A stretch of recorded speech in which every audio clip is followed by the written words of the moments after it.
Kindle this flame as a symbol of our gathering. May the light of understanding illuminate our darkness. May the warmth of sharing bring us peace. Good morning.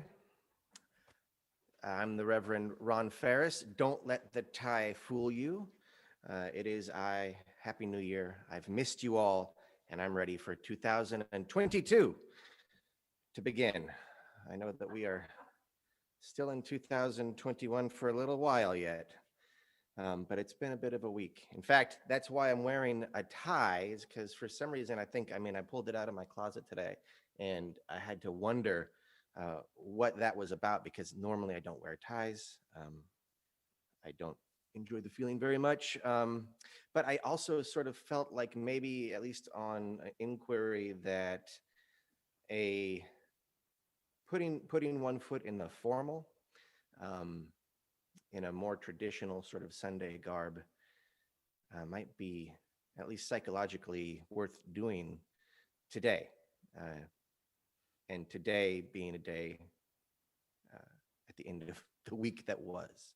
So I'm feeling a bit of a need to plant myself in some tradition, which is a nice happenstance, because today is Question Box Sunday, although I may be changing the name of that in the future. I think the new name of that is Ask Me Anything Sunday, which makes a lot more sense, AMA Sunday, because we don't have a box. I mean, we have an inbox, and thank you for all of you who sent in your questions. I have just looked at them about 15 minutes ago, so they're matriculating through my mind, and they are excellent questions, and I am terrified to answer them. Which actually, in a way, having a Ask Me Anything Sunday today is kind of bad timing. Events have me in a highly reactive state of overwhelm. It's been difficult to get out of the news bubble, and that's a difficult storm to be in, to answer questions with some clarity. Although, having said that, it also may be the perfect time to do a Ask Me Anything Sunday. I mean, maybe a return to that fundamental feeling of our tradition, curiosity, is exactly what I need, and maybe what you need right now. And I should say, before we go on and before we jump into the questions, no answers are final. That goes for today, and I think that probably goes for every day. And perhaps if there's one lesson that we can take from this that is in keeping with our Unitarian Universalist tradition, it is just that no answers are final.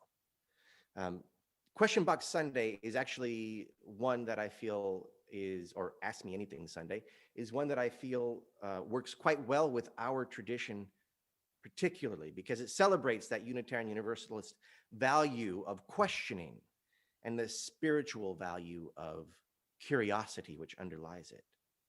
And those two things, by the way, I don't think are exactly the same, curiosity and questioning, and they're best applied, or they act best when they're applied together at the same time. You could have some questions that actually are maybe rhetorical in nature. They're not quite curious, and meanwhile you could be curious without much of a aim, and I think questions do have some purpose to them. So when you apply these two things together is when they work best, and also I would add when they are practiced gently. And gentleness, incidentally, seems to be a quality that our entire culture, and perhaps world culture, could do with a greater helping of. So, to me, religion itself is the exercise of connection combined with the practice of discovering meaning. And if that's the case, then Curiosity is the very ground of true religion. Curiosity and questioning keep us from settling into the false idols offered by certainty. They highlight both the necessity and limitations of faith. Curiosity and questioning will shield us, will shield you from yielding your conscience to authority, be that authority governmental, religious, or even scientific, or pointedly charismatic.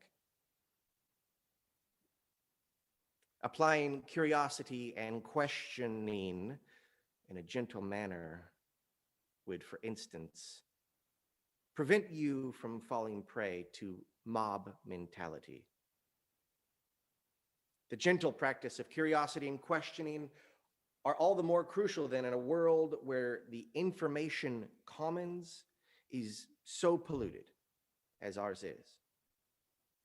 Without the gentle practice of curiosity and questioning, we stand little chance of finding our place as a species on this planet and our role as people in the social structures that we create. The gentle practice of curiosity and questioning is our best hope to save our home and to recreate our society and ourselves. So that's kind of a high level, but there are specific manifestations of the practice. And I'd like to get started this morning with just such a one. So I've asked our service associate if she could reflect on a time when curiosity made all the difference. So with that, I will invite Cynthia to respond. Good morning, everyone. I feel like a masked woman here. And to everyone watching on YouTube, good morning. So curiosity is one of my main values, actually, because being curious means that one is less likely to judge. So through the course of any day, there are so many opportunities to judge others. And most often it's quickly our brain that efficiently helps us make those snap judgments and move on quickly to the next situation. Oftentimes, because of this though, we end up missing out on valuable connections and or learnings. So one way we can avoid the habit of snap judgments is to bring your heart and your experience into play. It's sort of like hitting the pause button, because then you get to be curious. So I learned this in college. I went to a women's college in New England where there were what you call legacy students. Their families for generations had matriculated from there, and I'll say that 5 times fast. They had lots and lots of old money, and as a result, we thought they were very snotty and of course, very cliquey. My music major classmates, many of whom were on scholarship and could care less about appearance, yet were still intimidated by these privileged women all the same. They did not interact with us, nor we with them. We all saw each other daily as we shared the arts building, as they all seemed to be art history majors for some reason. Rumors had flown around campus that they were just on their way to an MRS and that was an easy major. Well, who knows? But they all wore the same preppy uniform. Lots of pink and green and yellow combinations, as well as the same shoes. Blue Dr. Scholl's that they could kick off easily as they wrapped their legs under them as they sat on their chairs. So at mealtime in our very old dining room, this clique would always sit at one of those ginormous oak tables that had lots of room underneath and lots of room around. So one fine spring day, my fellow weird music majors and I decided to poke the bear, as it were. We had one of our smallest friends go underneath the table, unbeknownst to these diners, steal all of the Dr. Scholl's shoes, which seemed to all be size 7 for some reason, that had been kicked off, and we put them all on the dirty dishes conveyor going into the kitchen. A huge uproar from both the kitchen help as well as the snotty clique area, arose. And it was some time before they were able to locate each other's own pair of shoes, and this group had to go into the kitchen to actually retrieve them. What a horror. Well, this did seem to break the ice to some extent, but it wasn't until I passed one of the clique sitting alone one night, and she unexpectedly stopped me and said, "Hey, weren't you one of those that pulled that shoe caper?" And I froze. Well, and then she started telling me how funny it all was and proceeded to tell me about pranks that her group had played on each other. So I was so taken aback that because I thought they were all stuck up and stuffy with absolutely no senses of humor. We then ended up spending hours that night getting to know each other, asking many questions and, well, being curious. Since that night, whenever we saw each other, we laughed and we kidded all the way up until graduation day. So the moral of the story is that you don't have to steal someone else's shoes to know what it's like to walk in them. Hit that pause button, take a breath, and be curious, because you may very well be surprised what's going to happen. So now, please join us as we sing our first hymn, "Where Do We Come From?"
Okay, so the questions.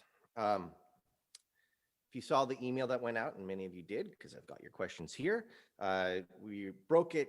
Well, all of these exercises tend to, in the past anyway, fall into 3 to 5 categories. And so to make it possible in this weird COVID social distancing era, we went ahead and broke those up ahead of time. And so this section that we're going to talk about right now, these questions are going to be related to theology and philosophy, sort of as broad, and fuzzy-edged categorical markers. So the first question is, when asked if I go to church, my reply is, well, I'm a Unitarian. And that is usually met with a quizzical look and the reply, you mean the United Church? What's Unitarian?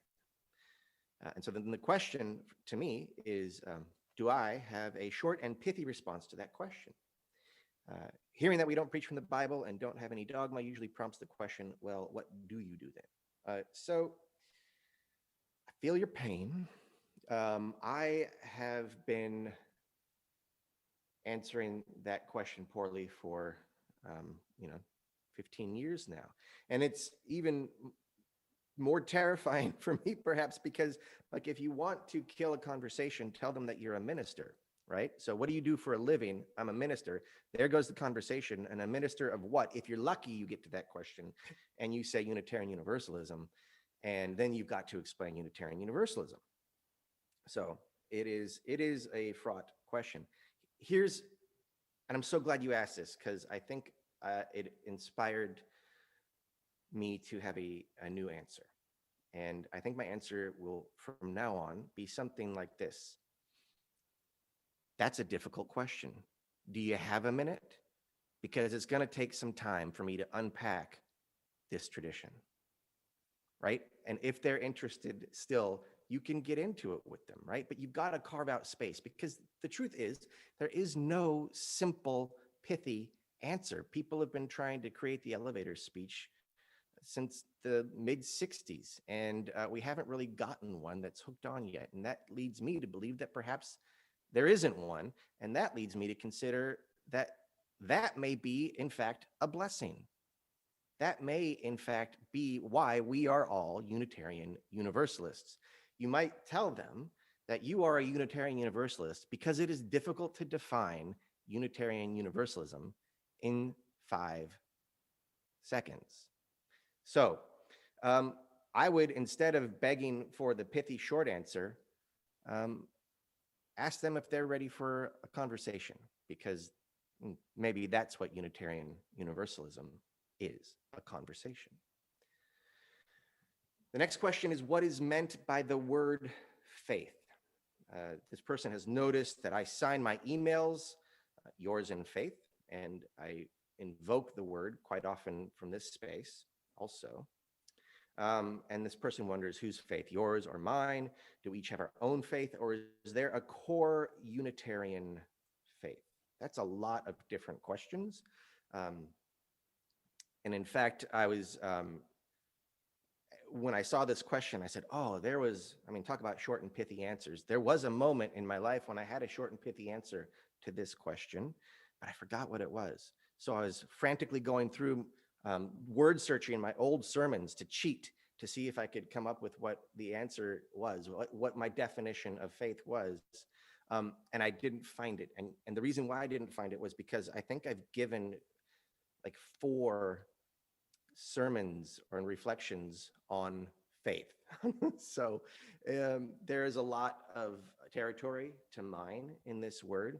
But I would say that I think it has something to do with the feeling of knowing beyond evidence. Now, that is both, I think, necessary to the human condition, period. And I think it is also, actually, if I put a period there and started the sentence with both, it doesn't make any sense. So I think it is necessary to the human condition that we have faith. We just cannot know all that we need to know to make the decisions and live the way that we do, live and make the decisions that we need to make. That's impossible. So we naturally employ faith quite regularly. Then we could begin asking some quite intentional questions of our situation, both spiritually, economically, socially, all these ways. And at a certain point, we will arrive once again at the need for faith. Now, faith is something that without it, I don't think that we could function very well. And with it, we can do the impossible. Faith is what got the people on the bridge in Selma, right? They knew that worst comes to worst, there would be a place for them, right? If they died, there would be a place for them. That was their faith, and it gave them tremendous courage. So that is faith. That's a faith that I actually don't share with those folks who got on that bridge many years ago. but I recognize its power. And I think that there are aspects of our tradition that we can mine for the same sort of power. The other thing I would say about faith is that it is a tool. As a tool, it can be used constructively, it can be used destructively. Oddly enough, I think this past week has demonstrated the use of faith in a destructive manner. Specifically referring right now, at least on my mind, is the QAnon phenomena, which I have heard asserts at the end that the world is run by a cabal of Satan worshipers who sacrifice children for power or something like this, which is clearly ridiculous and clearly requires faith. So it's not like faith is on its own a good thing or a bad thing, but it is a powerful thing, and therefore we need to take it quite seriously, I think. Both in our use of it, which we do, we need to acknowledge that we employ faith as a matter of course, bring some intentionality to it, constantly test it. I think that's absolutely worthwhile. Test the foundations upon which it is built. At some point, you've got the foundations and they end. And so you have to take a leap of faith off the foundations, but you better make sure your foundations are trustworthy and have integrity and coherence. So that's this morning's answer about faith. The next person was wondering about any thoughts that I might have on how the church can help us live with more or with greater depth, meaning, and purpose. So I would refer you to the sermon series I gave last year, at the end of the year, about each one of those. And also, just to say, the thing that stuck with me from that exercise of investigating and inquiring about depth, meaning, and purpose is that, for me, depth came to mean a intentional return to a practice or a spot. So there's tradition obviously holds a lot of depth because that invites us into a constant return. And relationships that are deep require a constant and intentional return. And even thoughts that are deep resound in a way that we call deep because they're going to stay with us. And even we can almost prophesize that when we hear a deep thought, a truly deep thought, that it will constantly, or it will call us to constantly return to it throughout the course of our days and our lives. So depth has to do, for me, with intentional return. And meaning, I think I remember from that, the thing that resonates for me is that meaning is part of the furniture of the universe. It is there before we create it or recognize it or discover it, which actually was a big shift in my thinking. I always thought that human beings were the meaning-making creatures, but I am shifting out of that and thinking more like we are the meaning-recognizing creatures. The last question, and a purpose, to tell you the truth, I forgot what I thought about purpose, so maybe I'll go back to those also. But I think purpose is the intentional, perhaps the intentional application of depth and meaning, recognition, discovery, and intentional return.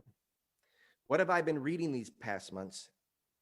A blessedly simple question. Thank you for the softball, whoever asked that. I'm a slow reader, so the things that I referenced earlier in the year are the things that I'm by and large still reading. Although I finished Sand Talk and Braiding Sweetgrass, and I'm now on to reading a book on Stoicism, which I forgot the title of, and I might actually set aside for a moment. And another book by my favorite mythologist, Dr. Martin Shaw, called Courting the Wild Twin. I think is what it's called. It's a small book. It has his reflections on 2 Celtic myths. And he's a wonderful writer, wizard, and storyteller. So, stories and faith and greater depth, meaning and purpose, and the conceptualization and communication of who we are as a tradition and who you are as a person within that tradition all seem to link up with one another in some way, and certainly are worth meditating for a few moments here on what those linkages are. So as you listen to the music that we are about to share with you, you might consider doing that, running a bit of a line through our tradition, faith, depth, meaning, and purpose, and identity. So with that, I'll leave you to the music.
Thank you. And a special thanks to all the behind the scenes folks this week. Special thanks to Allison for arranging and producing the music, and to our production team who are really doing a special job today because it's non-scripted. Normally, I have a script, I share it with them beforehand so they know when our transitions are, and today they don't. So they're doing a fantastic job, and want to express my gratitude to you, Ross, to you, Cynthia, to you, Malcolm. Thank you all for helping us out, and thank you, Allison. Okay, this section is going to be the section in which we discuss justice and ethics. That's a category that a lot of these questions have tended to drop into in the past, but when I, of course, recognized that and designated that as a category for this service, that was earlier in the week, and the week had not happened yet, and so the questions have become more pointed, more detailed, certainly less theoretical in some fashion, and quite timely. And carry a greater weight and a bit more of a burden. I don't mean that like it, the burden of care is greater. Burden is not the right word, but hopefully you know what I'm talking about. So the first question, in light of the devastating events in Washington, D.C. on January 6th, how do we as Unitarian Universalists respond responsibly? And what are we as Canadian UUs called to do?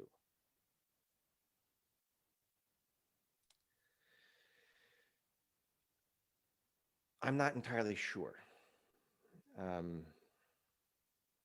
How do we as Unitarian Universalists respond responsibly? I think we tap into our tradition, we tap into our principles of holding the inherent worth and dignity of all people in the center, of holding our right of conscience in the center, of holding democracy in the center, and of holding how interdependent we all are. And let those guide us through some attempts at responding to world events. I think also one of the lessons of our tradition is that we show up and that we act. I don't think this is a time to be a mere witness to history, but I would challenge each of you to, with care and with gentleness even, find ways to insert yourself into this moment, small or dramatic. This is a time that is where I think that the United States, and because of our interdependence, much of the world is at a crossroads, which was probably, well, certainly, bad word to use today, but clearly already there, and Wednesday's events simply revealed something that I think a lot of us already knew, but certainly did it in such a fashion that even if we already knew it, we became more aware of the stakes. So it's a high stakes moment. And I don't think it's a moment where we can afford to be bystanders. Now, how you enter into the moment is, there are many ways to enter into the moment and to participate in saving the world. And you'll find the best way for you to do that. But this is not a spectator sport. You are a part of it. And I don't mean to, I'm glad I used the phrase sport, because in a way it's not a sport. And I think team thinking is not, has not produced a very satisfactory result. I think team thinking is kind of what got us to where we are right now. So I would encourage those people who are having this week some rather unpleasant awakenings to what their participation has yielded, supporting someone who many of us already had identified as a fascist wannabe demagogue, are waking up this week and saying, oh no, I didn't think that he meant it. I didn't think he meant it when he said that the election would be fraudulent only if I lose. Yeah, but he meant it. And so people are having that realization today. And I have seen a number of social media blasts, like, ridiculing folks like that. And I don't think that's a helpful method. Certainly accountability is something that we need to move into. And yet we also, at the same time, accountability without healing is pointless. So I want to welcome those folks who have realized the error of their ways into a more clear-sighted vision of what is going on right now. So that's one thing that I feel compelled to do. I also feel compelled to hold the people who have broken the law to account, although that's sort of beyond my scope as an individual, and certainly all I can do is contact the people who make those decisions and urge them to hold them legally accountable. And then we've got to do the work on both here in Canada and in the United States, where the cultural crossover is certainly not one-to-one, but there's a lot of overlap. In fact, right, the leader of the Proud Boys is from Canada. So we have got to do the work on ourselves, because I think our interdependence would indicate, and my favorite encapsulation of that, which is I am of thee and you are of me, would indicate and suggest that we are part of the system, the being that created this moment. We have some responsibility to work on ourselves, both individually, congregationally, nationally, and culturally. On all those levels, I don't think, are criminally complicit in what happened on Wednesday, but I do think that we are culturally complicit and need to do the work to change the world and change ourselves in the process, because there's obviously a relationship between the culture that we live in and its influence on our identity and our actions. So I don't know if that specifically answered your question, but that was my response. And I do think that there is a role for Canada and for Canadian UUs in doing the best that we can to change the part of the world that we can change. Many timely events are happening around the world, reads the next question, most recently in the USA. I'm not sure, without reading the rest of the sentence, if that refers to the World Junior Hockey League contest, which saw Canada and the USA face off. Two of the most prominent shooting teams in the tournament, and the United States prevailed in that match. Is it called a match? Is it a game? Okay, I was cribbing. My mom watched that tournament religiously, and so I got all my information from her. But I don't think that's what you're talking about. I just wanted to drop some Canada-specific learning that I've had recently. Things are changing in many ways. Many of our past behaviors are being tested, especially morally and ethically. Yep. What are we learning from these recent events about changes to questionable behaviors from our world leaders? It's affecting our trust in their ability to govern us. I actually am not so sure that there has been much of a change in how world leaders govern. I am cynical in that regard. I think what we are seeing rather is something that is actually always been there. So the change is not in them. The change is in what we are realizing and understanding. Perhaps there is,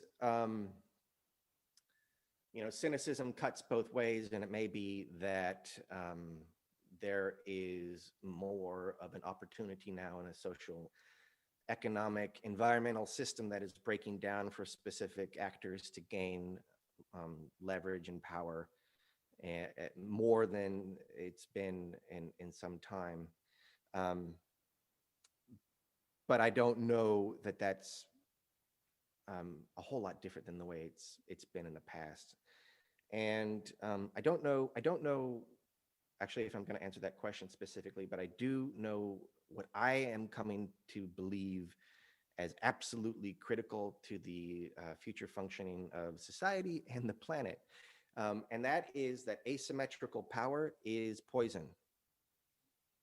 That the greater gap there is between the top and the bottom, or the top and the next, is poisonous to the planet and poisonous to society and fairness and decency, and it poisons everybody.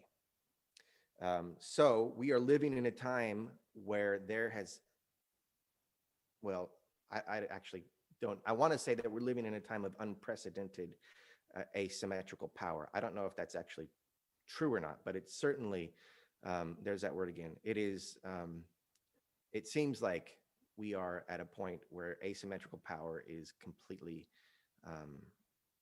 out of whack. And I think a lot of our issues can be attributed to that. When you have asymmetrical power, so many people are insecure. And one of the beautiful things about Canada is the national health system, which I can tell you reduces anxiety immensely. It's not perfect, obviously, but the fact that you can go to the doctor, that you could take your loved ones to the doctor when they need to go, and not have to worry about whether or not that will bring a financial ruin on you, is such a blessing and reduces anxiety. I cannot tell you how much that I think that is one example of one way that extremism will have a difficult time taking hold in a broad fashion in Canada. So there are systemic things that we can do to address asymmetries of power. Socialized medicine is one of them. Now, I guess, does that make me a socialist? I don't think so. But I do think we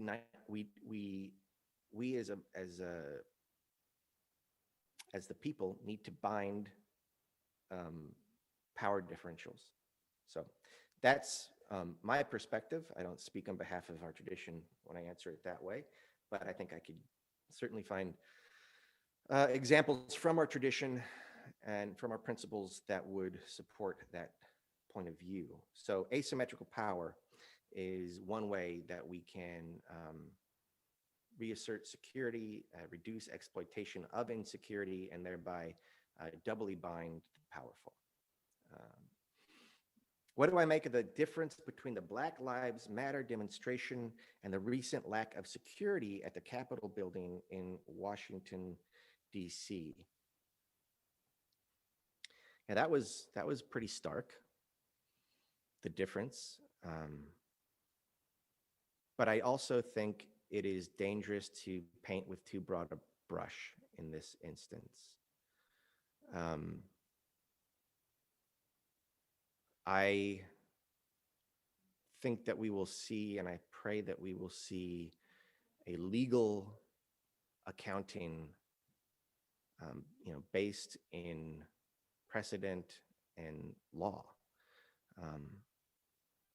of all that happened, because it certainly seems suspicious to me and to the acting district attorney of Washington, D.C., for instance, so I'm not alone, in the fact that there was just a lot less people there than ought to have been. And I've heard that maybe they were trying to not give the same and make the same mistakes that they made during the BLM protests in DC, where there was a huge National Guard presence. So there's that side of things, but there's also the side of things that the National Guard answers to ultimately to the president, the commander-in-chief, and that the Capitol Police, I think, are also a federal agency. So there's just a lot more questions, and I probably should not offer too much of my own perspective on that, simply because I think that there's a lot more to learn about what went on there, and who is responsible. And there are people who are responsible, and they need to be held to account. And I feel that To me, it appears that there is either a work slowage or a grievous mistake from higher up at best, and an outright accommodation and complicit and conspiracy at worst to understaff the Capitol Police that day. And it makes me feel sorry for the Capitol Police who were there and who were like, who did they piss off to get assigned that duty when all of their coworkers were maybe in the crowd. I don't know. So yeah, I actually do think it's pretty complicated. I don't want to say they at this point, because the they who were there clearly had different means, motivations, trainings, and designs on what was going on that day. Some of them quite nefarious and terrifying, and some of them just stupid. But yes, if the question is, was there a racialized component to the response, I don't see how you could say there wasn't. I certainly was an aspect. I think it was an aspect of the response. It looked to be an aspect of, it obviously was, racism was on display within the mob. And I do think that a culture that dates back, 400 years in America of white supremacy systems absolutely has contributed to the current juncture of history, and was on display in the preparation and some of the specific actions of government officials on the ground. And that includes elected officials as well as, the Capitol Police. So, and some of that is intentional, and some of that is just work that needs to be done to uncover where it is that we as a society are fed by a system that oppresses people. And so that's work that the Capitol Police can do, and that's also work that you can do, and I can do. And hopefully many of us are engaged in doing that. And again, on that note, I want to say that I don't think that there's necessarily one answer or one method to do that, but it's very helpful to perhaps take a survey of those answers and methods and see which one works best for you and for your community. What happens next with Trump? I'm going to avoid that question. I don't think I could answer it unemotionally. And what's my take on what happened in DC? Do I think it was an attempted coup? Yeah, I pretty much do. I don't think everybody that was there was in on the plan necessarily, but I think certainly some of the people who broke in, it's almost like a zeitgeist coup in some ways. But I do think that the president should be impeached or removed from office immediately. Yesterday, I don't know why he's still there. And he should probably go to jail. He should go to jail for inciting sedition and for undermining democracy and undermining the republic. I don't know how he's not there already, except that they are, I hope and assume, putting together a case that is foolproof. And so they're just getting their ducks in a row so that when they bring the hammer down, there is no stopping it. That is what I think ought to happen to Trump. And there's a part of me that thinks that that will happen to Trump. And maybe we get back to the issue of faith now. I certainly am praying that justice is done in the States, and particularly about Trump. Um, so, um, trying to be actually, I'm trying to be measured. And as a minister, my responses privately and to my friends and family are not always going to be on display for you here. Words matter, and I think that we have learned that this week, if we didn't know that before. Public words matter, and so when speaking publicly, I want to be extra careful. I want to err on the side of care. Whereas I can tell you that my personal feelings are that I won't share with you, but will only indicate that they are less measured behind the doors of my home, and still trying to ask questions, but not employing the same care that I do with you all right now as I do at home. So I'm trying to be measured. In very difficult times like these, reads the next question, insurrection, COVID pandemic, who or what sustains me and gives me courage to go on? What or who sustains me and gives me courage to go on? Oh, that's the same question. My family and my kids, and the hope that there is a better world possible, that in fact a better world exists if we can only begin to recognize it. That's my faith. And, you know, one of the few times that I pray is with you all, in front of you all. I don't really have a very active prayer life at home. I meditate, but I don't often pray. And for a while, I took it up as a practice to see if it would open up some avenue for me.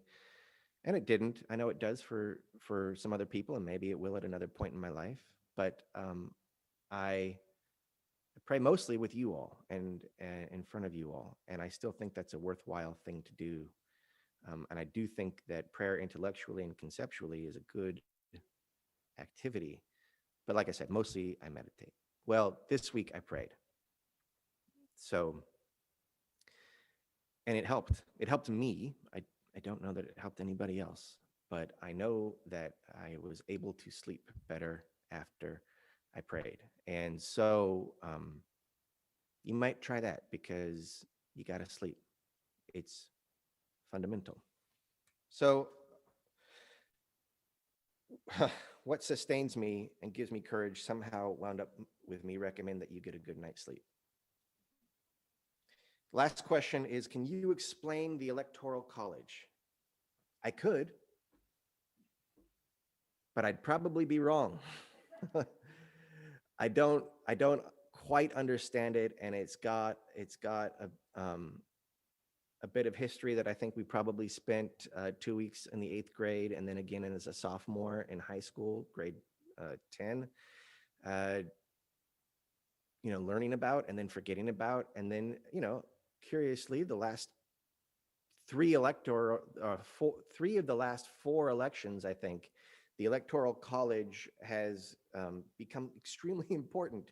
And every single time I learn another aspect about the Electoral College that I didn't know before, because all of these pro forma and ceremonial kind of events have been called into question, the latest of which was the ratifying of the Electoral College's votes that was attempted to be disrupted in the sedition, insurrection, and coup that we saw attempted on Wednesday.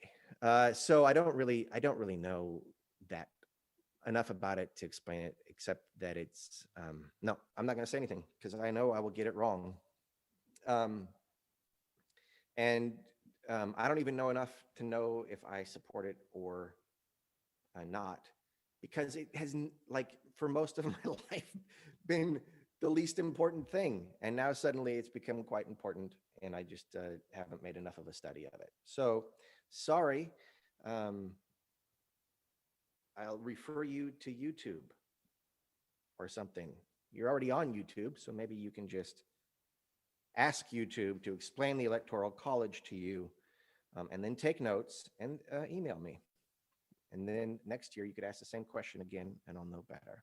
I mean, I think I've learned some things along the way, but not enough to again, speak publicly about them. So thank you for indulging me in those questions and my rambling answers. But the fact is that, I don't always know where I'm going. And to that end, I think our next song is a perfect tune to listen to. So we don't know where, but we know we'll get there.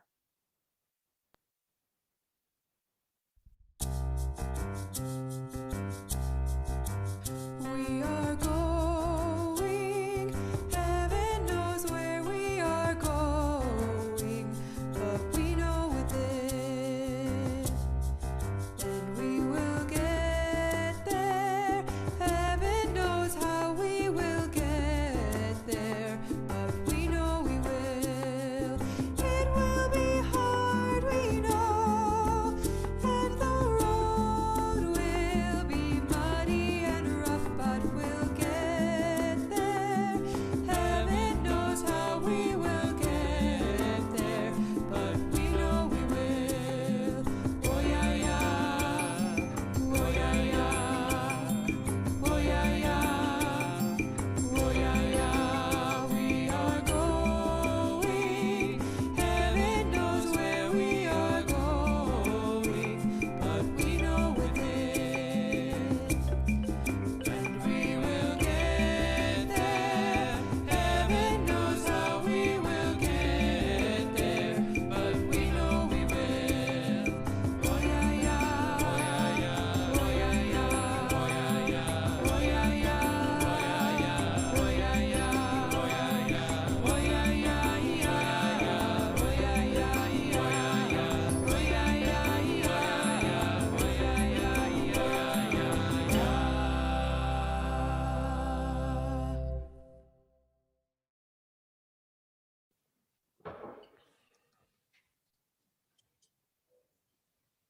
Okay.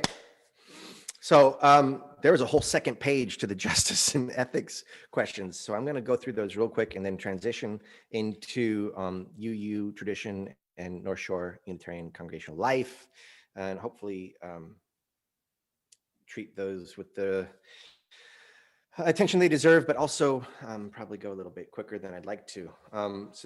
Just wrapping up the justice and ethics question, am I a prison abolitionist? What do I think should be done with people who attempt to storm the Capitol and overthrow the government? No, I'm not a prison abolitionist. I do think that the prison industrial complex is a thing. I am opposed to private prisons, full stop. And I do think that I guess I would consider myself not an expert, mind you, but I would throw my my hat into the prison reform ring. And certainly I think prisons are not as necessary as we've made them. We've made them necessary and filled them with people that probably don't need to be in prison. If you do, it's kind of like medicine. If you take care of your body, you're by and large going to have less bits that go in a way that you wouldn't want it to go. So, education, healthcare, and I don't know if those are two things that come to mind right away that would help a lot with prison. And of course, I think, there's all kinds of problem with sentencing issues with, I think racism comes into sentencing quite a bit. And so it's all kind of connected in a way. But no, I do think that there probably still needs to be a place to send people who are criminal.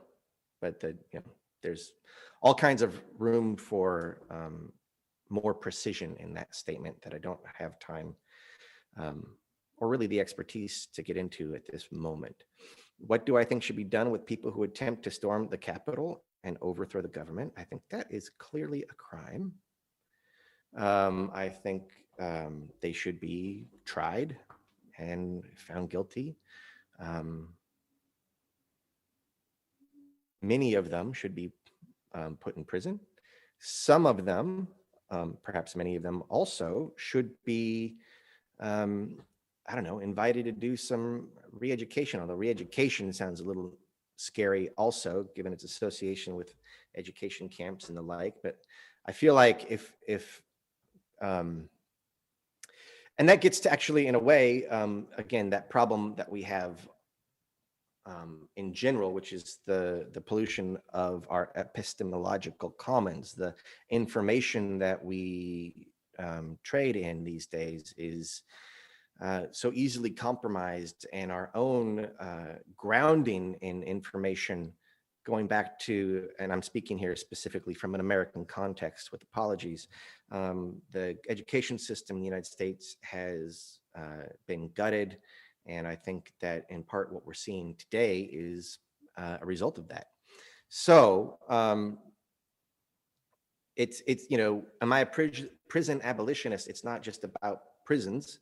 And yeah, storming the Capitol is something that our society needs to hold people accountable for, and I think pretty severely, because you can't do that. And also, I feel like we need to, just as sort of a side note, we need to reiterate that that being swept along by the mob is not an excuse. It does not excuse your behavior. And I think that every person on this continent could benefit from remembering that. On a scale, I love this next question. On a scale from constant screaming terror to investing in oil pipelines, what do you think is the appropriate level of climate change denial? And yeah, I love the question because of the suggestion that there is an appropriate level of climate change denial. Because I think if you aren't participating in some level of climate change denial, you might be wallowing in despair and therefore ineffective to try and actually rescue us from the impending climate, or it's not impending anymore, it's actually happening. The climate disaster that is ongoing and will continue to worsen unless we do something about it. It is so on a scale from constant screaming terror to investing in oil pipelines, what do I think is the appropriate level? The level that gets you active is the appropriate level of climate change, that gets you active, but keeps you active, gets you active, but keeps you in hope, keeps you moving and working and potentially fighting for our home. So yeah, you're right. We all engage in climate change denial. And part of that is to protect ourselves so that we have the fortitude to stop it.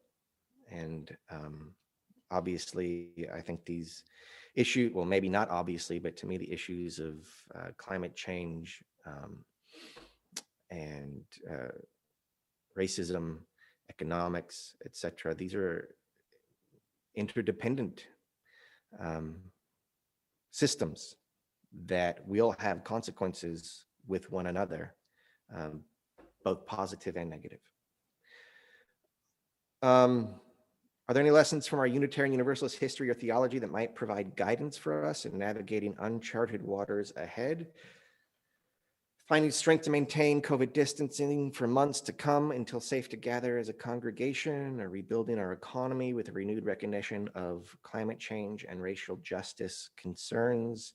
Yes, there is there is guidance for us in navigating these waters from our history and our theology.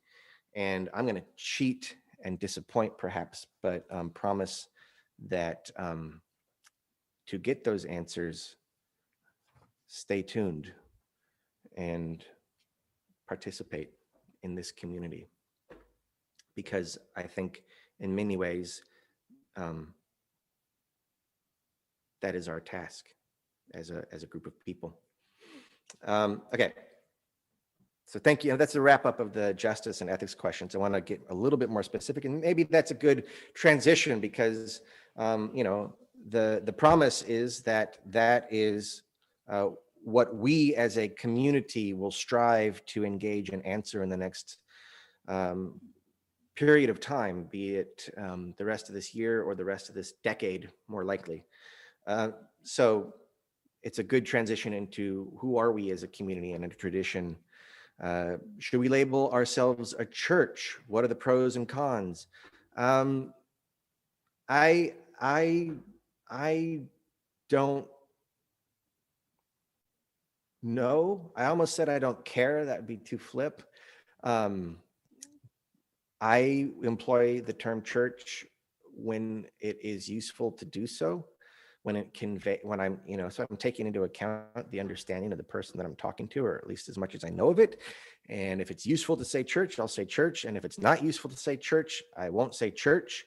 I'll say congregation, which kind of implies church anyway. So I don't know if that's actually much of an out, but it seems a little bit of a softer word for folks who have some conception of what church means. But the tricky part about it is that, like, my generation and older have a certain conception of church that we're kind of like, ooh, I'm not so sure.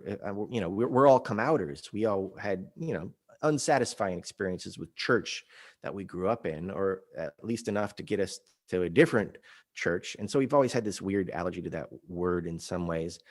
The generations below me just simply don't know what it means. They didn't grow up in a church. It's kind of weird and I don't know, at worst, maybe just not hip or cool or something. But I don't think it's the same. It's not laden with the same kind of baggage.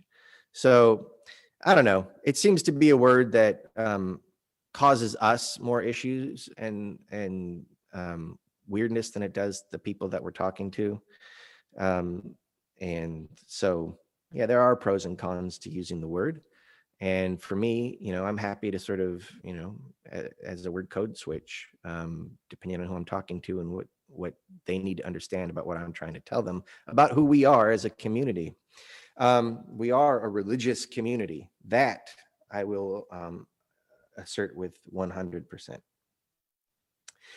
When someone asks me what a Unitarian church is, can you please suggest what would be good in a fairly brief answer? And I've kind of addressed this one already. I think I have. I don't think I want to answer that briefly anymore. And I think that we should delight and be proud of the fact that we cannot answer that question briefly. And that, in fact, is an invitation into a conversation, and that perhaps yields what we are is a conversation. Okay. Other than finding a new church, other than me finding a new church, how does North Shore differ from my Arizona congregation in interests and inquiries? And this, when I first read this, I thought, oh my gosh, that's a really interesting question. And I think the Canadian context definitely provides some difference. I believe there is the commitment, the mission of depth, meaning, and purpose here versus, or in contrast with welcome, care for, and inspire back home. Back in Tucson. This is home. There's some differences there. That was a fine mission. I think it was actually an excellent mission. I am more drawn to the mission of meaning, depth, and purpose, One is more socially oriented, welcome, care for, and inspire. And ours is a little bit more internally oriented, or at first glance could be. And that's something that's probably worth looking at, right? We want to be, we are a community. And so we want to acknowledge that there's a social aspect. I mean, like fundamentally acknowledge that there's a social aspect to the work that we do here together. But I also really like depth, meaning, and purpose. I mean, to me, that indicates that we are after practices and questions that lead us into, really amazing waters. So, but that's an interesting question that I had not been thinking about, and I will continue to think about that because I think it, contrast is good. So the next person writes, I'm older. In this time of needing to meet virtually, I am in several groups, but mostly everyone is my age or older. I am missing intergenerational contact. Any ideas? Yes, we have lots of ideas. Oh my God. And I will be speaking to those in great detail, in fact, in February. So stay tuned. And specifically regarding the intergenerational aspect of church life, I will let you know some hopes around that in a couple of weeks with some details and practical elements, very practical elements involved. As to right now, I'm just going to say that's coming, and that, oh my God, I feel you 100%. I miss being with you all on a Sunday so much, and I miss running into you throughout the week. Just human contact is so delightful, and I miss it. I miss it a lot, and I miss the mix of all of us being together in the same place at the same time, which creates a magic that this is great, and somewhere over here or over there are some comments going on, which is delightful to see when I'm off and paying attention to them. I love that too, but it's, of course, it is what it is good, but also, man, do I miss singing with you and interacting with you in person and interacting with the kids in person. And I cannot wait for the first time when we get back together and the kids are all there and they are asking me the most brilliant, challenging questions. And I miss them being a part of, in fact, this day where they specifically get to ask the minister questions. So it's coming, and we're planning for it, and we do have plans for intergenerational emphasis in the future. And what to do about that specifically right now remains a question, although I do know that some of our kiddos are writing letters to folks in the congregation and interacting via Zoom with our coming of age program. So I know whoever asked this question is not getting that kind of attention at the moment, and I'm sorry to hear that, but I hope it gives you some sense of solace that there is still, even in this social distancing time, effort being made to put our young people in front of either, right now on Zoom, are no longer young people. So that work goes on, and it will be an emphasis of this congregation, I think, going forward. Last question. Oh, this is great. What's my elevator pitch to get non-church goers to come to church? Oh, that's a different question. I emphasize community. I emphasize learning. I emphasize a spiritual element and singing. Like I saw a great billboard, although it was a picture of a billboard on Facebook about I forgot how it was put. It was kind of snarky, so it was right up my alley. I enjoyed it, but it was something to the effect of, why wouldn't you want to go to a place where you have people that care about you, you have good conversation, you have a spiritual practice, and you sing? Like, what about that is strange or weird or off-putting? Like, it is incredible. So that's my pitch. And I wouldn't undersell it. I would oversell it. I would say this place is incredible. You can't really oversell it, right? Because it is incredible. And we do have amazing music, and we do have great conversation, and we do have spiritual practices, and we are interested in making the world a better place. And why aren't you here? Like, why aren't you here? I guess that's my pitch. My pitch? That's how you say it. Yeah. Why aren't you here would be my pitch. Anyway, so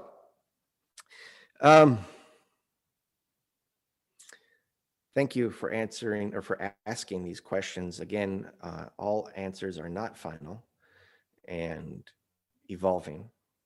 And I guess one of the things, of course, always in the pitch might be something to the effect of, this is a place where every single person is valued.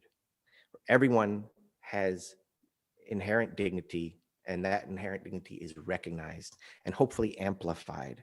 And that you here have a purpose, that you here have a meaning, and that we here cultivate depth. Because if you do that,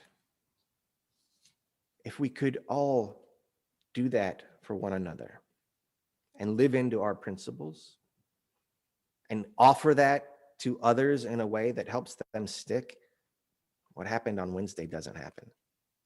Those are people who do not feel their own inherent worth, their own dignity, and they have filled that void with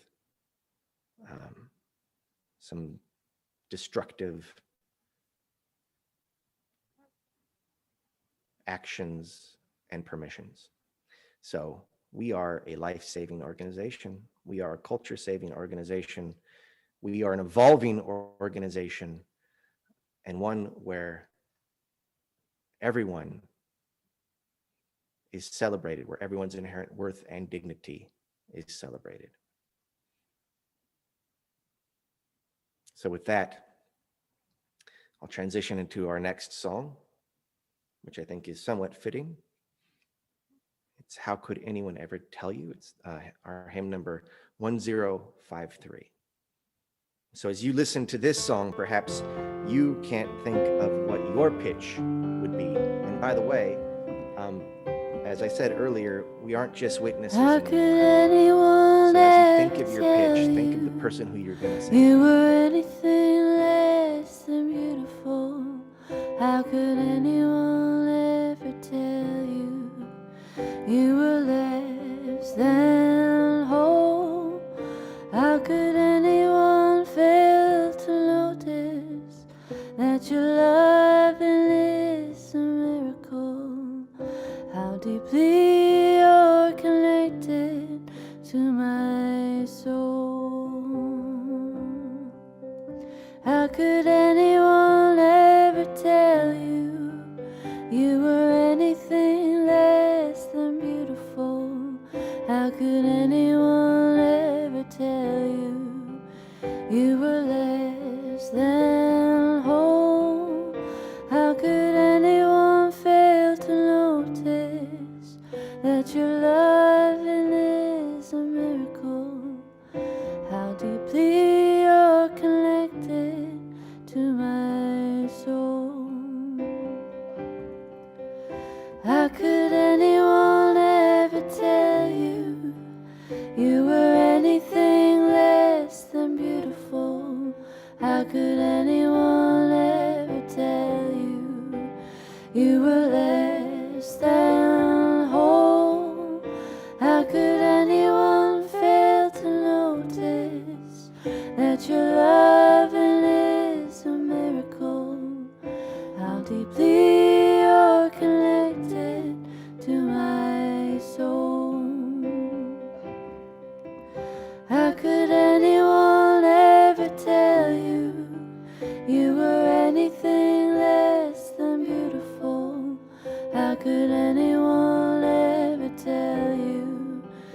you were less than whole. How could anyone fail to notice that your loving is a miracle? How deeply you're connected to my soul.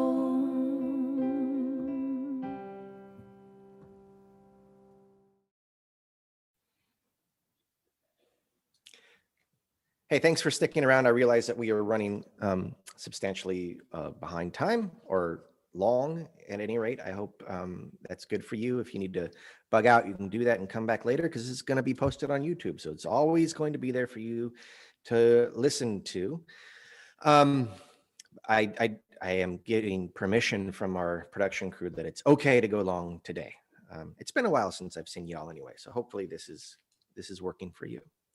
At any rate, I would invite you now to pray with me, right? This is the one time of the week where I actually get to exercise this muscle in a very intentional and very public way. And I would invite you to enter into a spirit of prayer, of dialogue with the world around you, seen and unseen, historical and what is yet to come, as we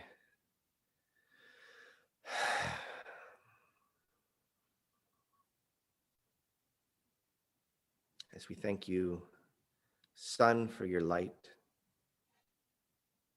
for the warmth that you give to this planet. We thank the earth for holding us, for our bodies, for our senses. We thank you, water, for life.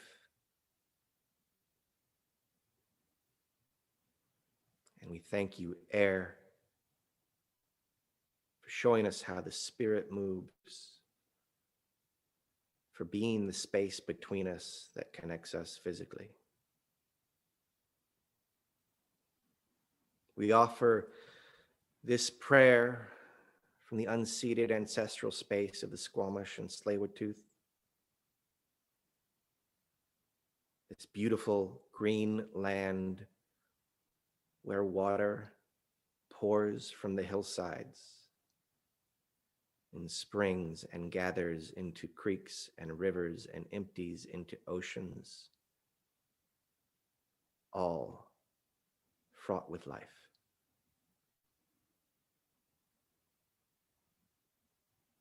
From that frame, we pray for those who are ailing today, for those who are hurting in body, and for those who are struggling alone. We pray for the brokenhearted, for the stranded. We pray for those offering to help the aforementioned, even as they are members of the aforementioned. We pray for the health of our congregation, the health of our country, and the systems that support it, that they may be healthy, that they may be flexible, that they may be ever improvable. We pray for the healthy interactions of the many levels of being, all the way down through us, all the way up.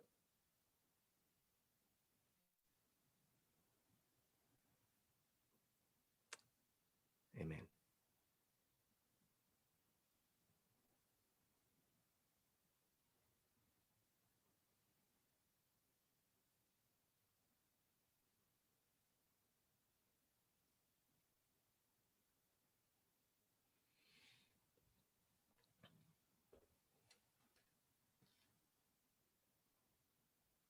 Let these words carry you into a private meditation as you listen to our next musical offering.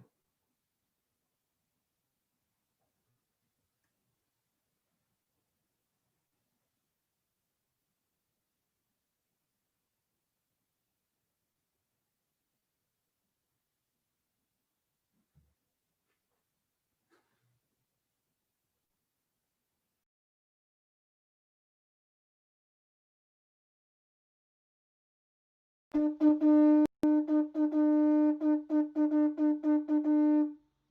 to the ancestors.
We are the North Shore Unitarian Church, and our mission is to empower people to live with greater depth, meaning, and purpose. In this community, we celebrate people from all walks of life, no matter how you make your living or how you experience the sacred, no matter who you are, who you love, we hope you will feel welcome. And especially this morning, we stayed a little bit late to answer everyone's questions. And thank you so much to Ron, who got the questions at 10 o'clock, and I think he did an incredible job. So we are a busy congregation with a lot going on, so please read your weekly e-bulletin, but here's a few things I particularly want to draw your attention to. Our outreach in January, we're collecting funds for the North Shore Women's Center, a drop-in space where women from different backgrounds and experiences come to access resources, programs, support, information, and answers to questions that they may have regarding a wide range of issues. Used books are for sale, 50 cents a piece. Karen Funt donated a large quantity of used books, both fiction and nonfiction, that are available on tables in the library area downstairs. Please help yourself to as many as you'd like and stop by during office hours. And you can always call the office to see who's here, because as you may already know, there's only one person here at a time. So either Janny's here or Lynn's here, so call the office. Our new environmental action team wants your input, and by next Friday, so January 15th. Please take a few minutes to let us know how you'd like to get involved in environmental action. You can find the survey link in the e-bulletin. The survey will close on January 15th so we can set a new direction for the new year. And finally, don't forget to join us on YouTube next week when we will be talking about Toward the Beloved Community, Dismantling Racism. So with that, I'd like to thank you for your participation in all these activities and for your attention this morning. We hope you found today's service meaningful and will join us again. And now please join with me as we extinguish our chalice. We extinguish this chalice, but carry with us the light of vision and the warmth of hope. The world calls to us to live with depth, meaning, and purpose. We go forth with courage and love.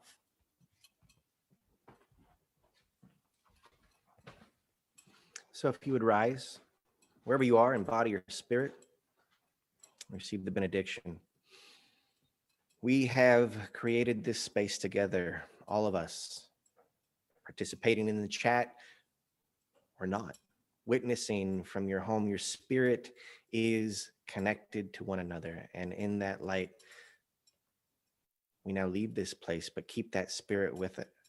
ourselves. Keep the spirit of this community alive in ourselves, that spirit of inquiry, of questioning, and of curiosity.